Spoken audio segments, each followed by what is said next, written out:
Robin Moats, please. Robin, are you here?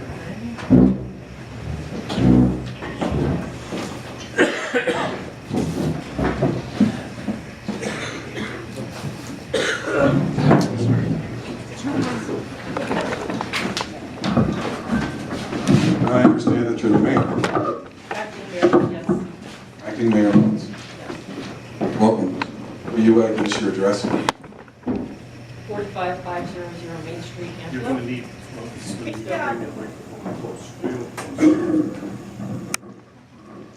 Does that work? Does that work? Yes. Okay, I'll bend over. I don't have time. Takes a while. I have submitted my comments personally a little while ago, so when Sue opens up her email again, she'll find them. And I'm here representing both as a city official and as myself personally. And since the city also submitted a resolution last month. Speak into it.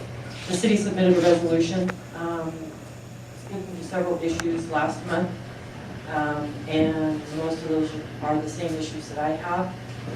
And in order to save some time, I will not be entirely, but I will touch on the subjects that we have of concern.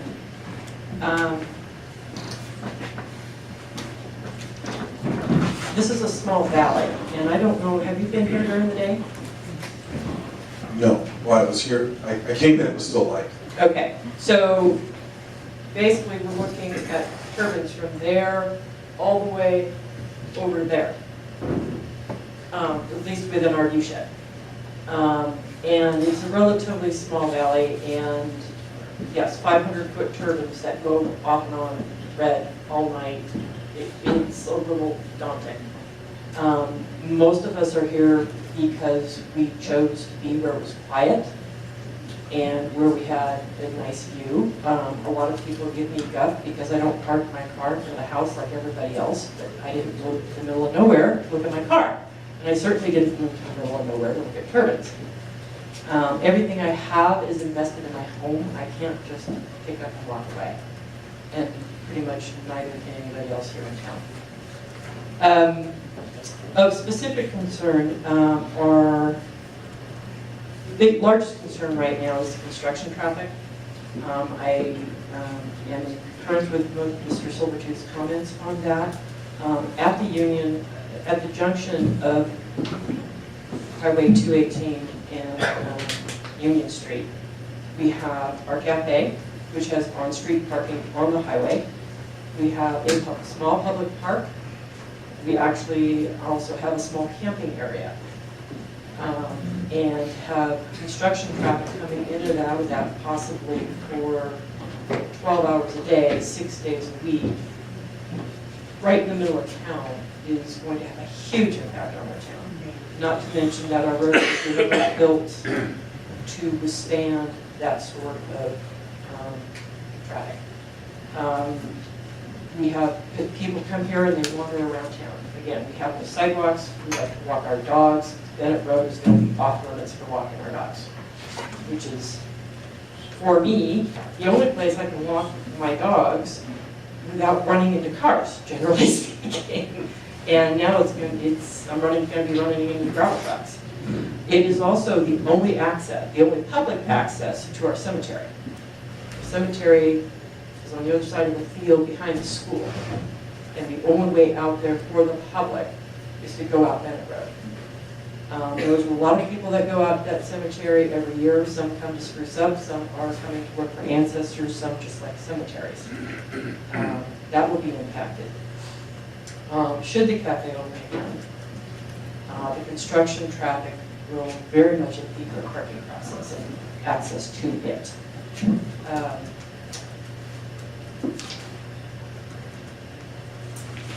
There were also, I read through the draft proposal, and I went through, and I have several items, and I will, instead of reading my letter, I will speak to those here.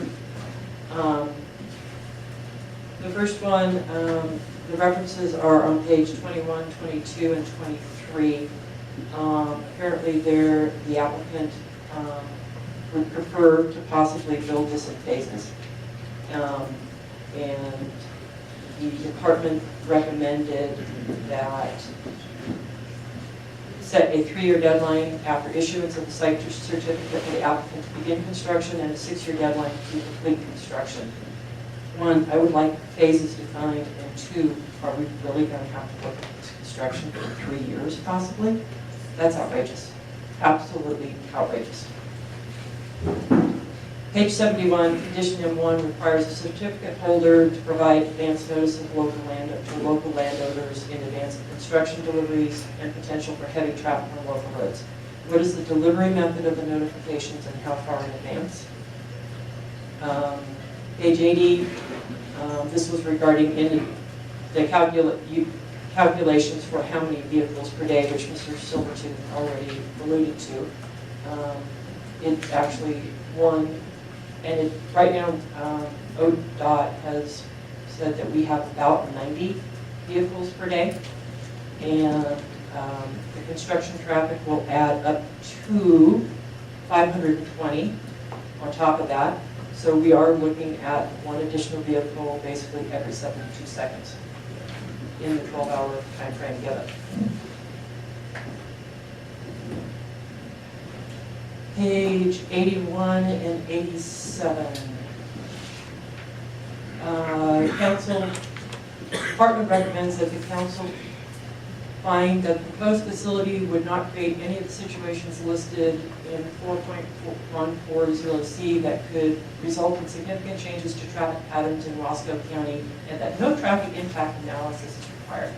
The department recommends that based on the findings of the public services standards set forth in section IV.M of this order and subject to the compliance with the recommended conditions in that section, in particular the conditions summarized above, the council find that the proposed use will not impair traffic flow or safety in the area, and that the requirement of WCLUDO 5.020D is satisfied.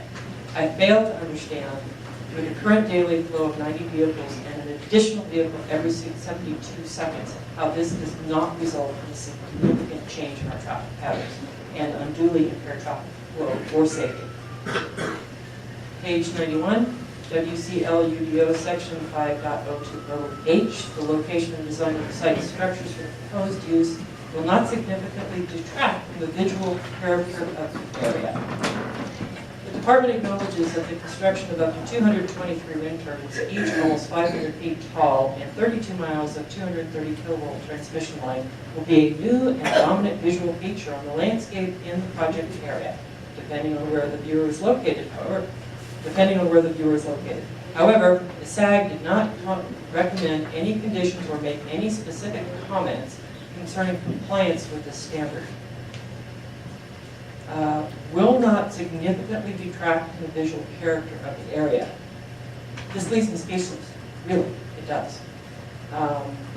It will very much detract from the visual character of the area. The visual character is all we have out here. We pretty much don't have an economy. Peace and quiet and the scenery are all that we have. Page 118, if lighting is required by Oregon Department of Aviation or Federal Aviation Administration, the applicant shall seek approval of radar-triggered lighting or use the least polluting light source practical under the law. Wasco County did not mandate the use of radar-triggered lighting when they amended their land use plan recently. They initially put it in, the applicant asked it to be stricken, and it was, I believe. Which will supersede? State mandate or county mandate? Regardless of the lighting type, can shields be installed underneath the light below? Page 257.